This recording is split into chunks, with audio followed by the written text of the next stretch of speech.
আসসালামু আলাইকুম ভাই। ওয়ালাইকুম আসসালাম। আপনি এই পানাগুলো পানি থেকে কেন তুলতেছেন?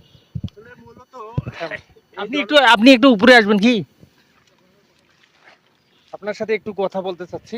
আচ্ছা আচ্ছা। ভাই আপনার নামটা জানতে পারি কি? মোহাম্মদ খাদিমুল ইসলাম। আপনি কতদিন থেকে মাছ চাষ শুরু করেছেন? আমি এই গত বছর থেকে এবছর আজকে 2 বছর হচ্ছে। এইখানে কোন ধরনের মাছ চাষ করেন আপনি? আসলে মূলত আমি এখানে দেশি কার্প জাতীয় মাছ চাষ করি। রুই, মিরকা, কাতল, গেলাস, মিনার কার্প জাতীয় আর কি সব। একটা পুকুরে মাছ চাষ করতে গেলে কি কি প্রস্তুতি নিতে হয়?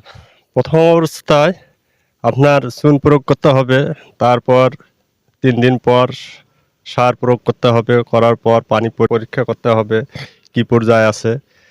তারপর অবশ্য আপনার মাছ ছাই দিতে হবে, পোনা জাতীয় মাছ সব রকমের। তারপর পর্যায়ক্রমে খাদ্য দিতে হবে, এই অবস্থা আর কি। মাছের খাদ্য কোথা থেকে সংগ্রহ করেন এবং কি ধরনের খাবার দেন? মাছের খাবার মূলত আমি প্রাকৃতিক খাদ্যই বেশিরভাগ দিয়ে থাকি, আর ফিড জাতীয় খাবার কিছু সংখ্যক আর কি খিলাই। কিন্তু প্রাকৃতিক খাদ্যটা আমি নিজেই তৈরি করি।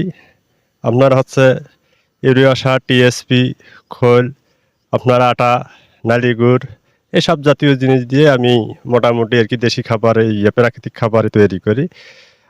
প্রায় আমার 100 কেজিতে 3 কেজি যেন খাদ্য পায় এরকম প্রস্তুত করে দেই। মাছ আপনার কত মাস লাগে বাজারের উপযোগী হওয়ার জন্য? মাস মূলত 6 মাস থেকে 12 মাস পর্যন্ত বাজারে আপনার উ- উপযোগী হয় আর কি। আপনার এই পুকুরে মাছ চাষ করে মাসে কত টাকা আয় করতে পারেন? আসলে আমার এখানে আছে 200 শতাংশ জমি।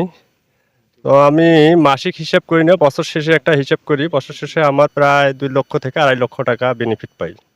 নতুন মাছ চাষী ভাইদের জন্য আপনার কিছু বলার আছে?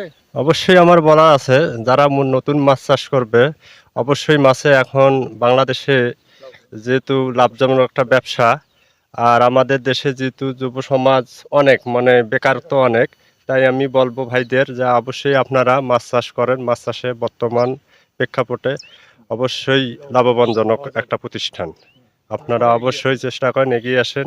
যতটুকু পারবো আমরা সহযোগিতা করব, চেষ্টা করব আপনাদেরকে একটু বুদ্ধি পরামর্শ দেওয়ার জন্য। অবশ্যই আমরা আপনার কাছে আহ, আপনার কাছে আসবো।